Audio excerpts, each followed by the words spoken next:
Halo semuanya, Assalamualaikum warahmatullahi wabarakatuh. Halo semua, apa kabar? Perkenalkan, aku Gita Alina Zarif dari kelas 10A absen 13.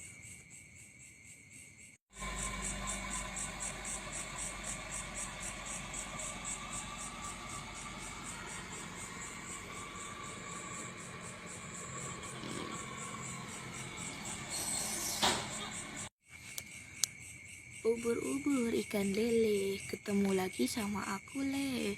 Hari ini, kalian tahu gak sih kita mau ngapain? Tentunya gak jauh-jauh dari sejarah dong. Berhubung materi baru-baru ini tentang sejarah Hindu-Buddha, pastinya kita akan membahas yang berkaitan dengan Hindu-Buddha juga dong. Apaan, hayo? Yap, kali ini kita akan membahas salah satu kerajaan yang ada di zaman Hindu-Buddha di Indonesia ya guys. Salah satunya yaitu kerajaan Jenggala. Teman-teman tahu nggak sih kerajaan Jenggala itu ada di mana? Apa aja sih pemerintahannya? Kayak gimana kehidupan di kerajaan waktu itu ya? Penasaran nggak sih? Penasaran banget dong. Yuk simak video berikut ini. Latar belakang Kerajaan Jenggala juga dikenal sebagai Kerajaan Janggala. Jadi, nama lain Kerajaan Jenggala adalah Kerajaan Janggala.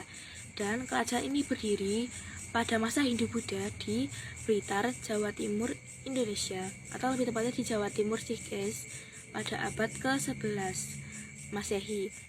Kerajaan ini didirikan oleh Airlangga pada tahun 1042 setelah ia membagi wilayah kekuasaannya menjadi dua, yaitu Janggala dan Panjalu. Airlangga membagi kekuasaan menjadi dua ini agar menghindari perang saudara antara anak-anaknya, dan anak-anaknya pun menjadi dua, yaitu di Kerajaan Jenggala dan Panjalu. Yang akan kita bahas kali ini adalah Kerajaan Jenggala ya guys ya. Kerajaan Jenggala memiliki ibu kota di Kahuripan dan wilayahnya membentang dari Tamlang atau Tembelang, Jombang hingga Banyuwangi. Kerajaan ini diperintah oleh Wangsa Isyana dan agama yang dipraktikkan tentu saja adalah Hinduisme, Buddhisme, dan Animisme. Hinduisme adalah agama Hindu, Buddhisme adalah agama Buddha, dan Animisme adalah kepercayaan terhadap roh leluhur. Jadi itu adalah latar belakang berdirinya dari kerajaan ini. Gimana teman-teman? Masih penasaran nggak? Yuk simak video berikutnya. Oke guys, kalau tadi kita udah ngebahas tentang latar belakang dari berdirinya kerajaan Jenggala, kali ini kita akan ngebahas lagi yaitu tentang pemerintahan kerajaan Jenggala.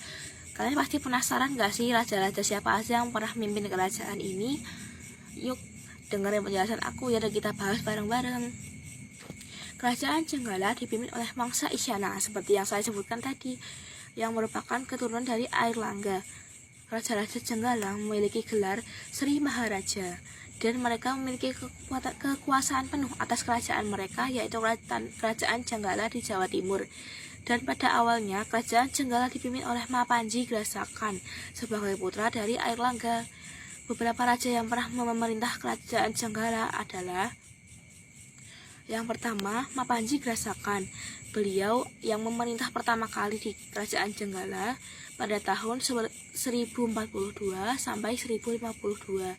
Lamanya sekitar 10 tahun, dan itu sangat lama ya guys ya, dari raja-raja yang lain ini paling lama. Kemudian yang kedua adalah Alanjung Ahyes. Beliau hanya memerintah selama 7 tahun, yaitu dari 1052 sampai 1059. Yang terakhir adalah Samarot Saha, yaitu dari 1059 sampai tidak diketahui, atau mungkin sampai sekitar terjadinya kemunduran dari kerajaan ini ya guys ya.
Oke, untuk yang selanjutnya itu kita akan ngebahas tentang kemunduran atau bagian kegagalan dari kerajaan ini. Tentunya kan kalau kita udah ngebahas kesuksesan, kemakmuran, pemerintahan, kan kita juga harus membahas kenapa sih kerajaan ini bisa nggak ada gitu, bisa runtuh. Nah, jadi kemunduran dari kerajaan ini itu bermula pada abad ke-11, ya, pada tahun 1135 kerajaan ini tuh mengalami perang saudara gitu guys, antara kerajaan Jenggala ini tadi sama kerajaan Panjalu. Jadi sama kayak yang tadi di awal itu kan Airlangga sengaja memecah kerajaan yang menjadi dua itu karena agar tidak terjadi perang saudara kan. Tapi ini pada satu abad kemudian itu terjadilah perang saudara dari kedua kerajaan tersebut yang menyebabkan kerajaan Jenggala mengalami kemunduran. Dan pada tahun 1135 itu juga kerajaan Jenggala ini runtuh di tangan Jayabaya ya guys ya. Jadi setelah perang saudara ini malah diruntuhkan oleh Jayabaya gitu, yang membuat jadi perang saudara yang dari satu abad lalu itu tuh dicegah sama Airlangga, tapi kenyataan tetap terjadi juga pada satu abad berikutnya, yaitu 1135 ya guys ya. Jadi pada abad ke-12 itu kerajaan Jenggala mengalami penurunan pada ekonomi dan segala sistem lainnya ya guys ya. Jadi membuat ini tuh jadi semakin turun, apalagi dengan tambahnya perang saudara itu tadi. Lalu pada 1135 itu juga kan tadi ada ditaklukin sama Jayabaya. Nah itu setelah ditaklukin sama Jayabaya, kerajaan ini kemudian menjadi bagian dari kerajaan Kadiri. Jadi menjadi anggota bagian dari kerajaan Kadiri gitu. Jadi tidak ada lagi kerajaan Jenggala pada tahun 1135 itu. Nah, untuk yang berikutnya kan tadi udah ada kemunduran. Nah, pasti kan setiap kerajaan itu ada peninggalan ya guys. Nggak mungkin kalau nggak ada peninggalan sama sekali, walaupun nanti mungkin hilang atau runtuh atau sudah rusak gitu, banyak yang rusak. Tapi kalau ini masih ada peninggalan yang masih utuh ya guys ya. Itu ada 4 peninggalan utamanya. Apa aja sih peninggalannya? Apa sih 4 itu? Kenapa ada 4? Apakah itu candi ataukah itu prasasti? Coba deh tebak, kira-kira apa sih peninggalan dari kerajaan ini? Apa tadi tebakan kalian? Coba dong apa? Bener banget. Jadi peninggalan dari kerajaan ini itu ada 4. Yang 2 adalah peninggalan berupa candi, dan yang 2 adalah peninggalan berupa prasasti. Yang untuk peninggalan berupa candi itu adalah Candi Penataran, yang ada salah satu candi Hindu terbesar di Jawa ya guys. Jadi lumayan gede juga. Ada Candi Kidal, salah satu candi Hindu terindah di Jawa. Keren gak sih kalau orang zaman dulu bisa bikin candi yang indah banget kayak Candi Kidal gitu. Terus yang prasasti itu ada prasasti Turun Hyang, salah satu prasasti tertua di Jawa. Dan kemudian ada prasasti Kambang Putih. Prasasti Kambang Putih itu juga prasasti peninggalan kerajaan Jenggala ya guys ya. Dan sesuai dengan namanya itu juga tapi tidak diukirkan di batu yang putih.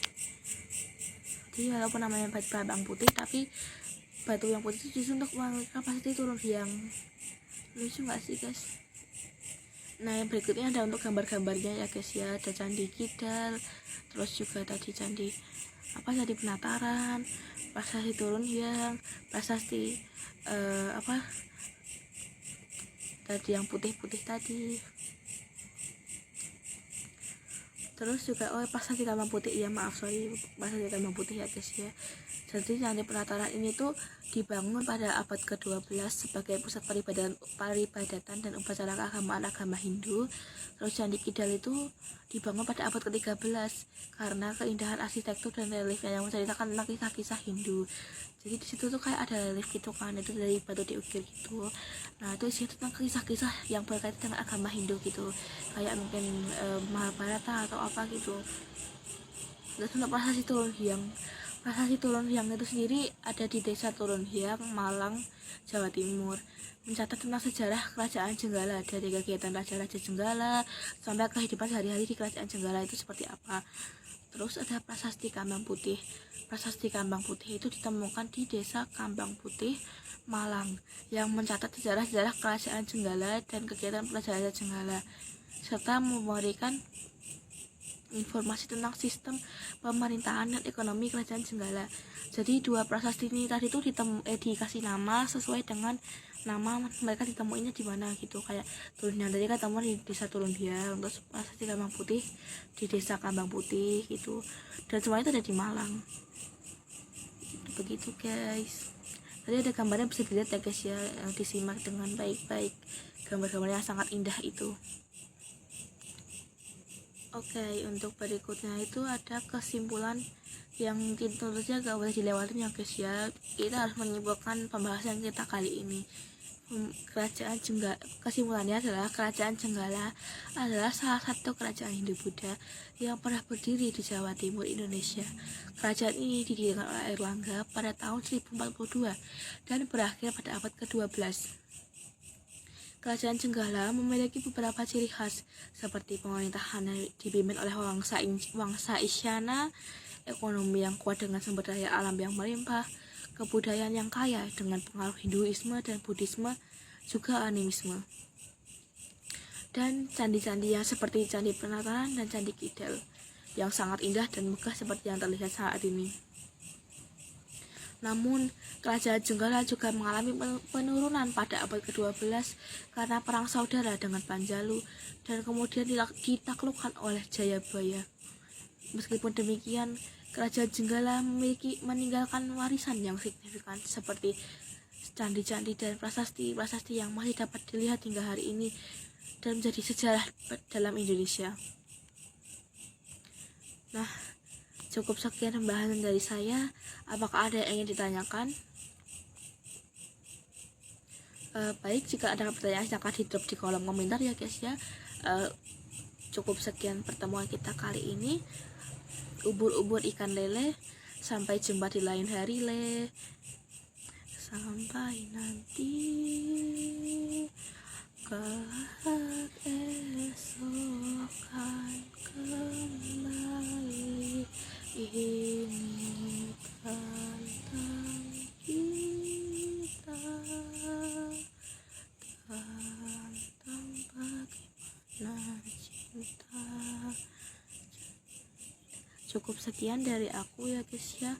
Wassalamualaikum warahmatullahi wabarakatuh.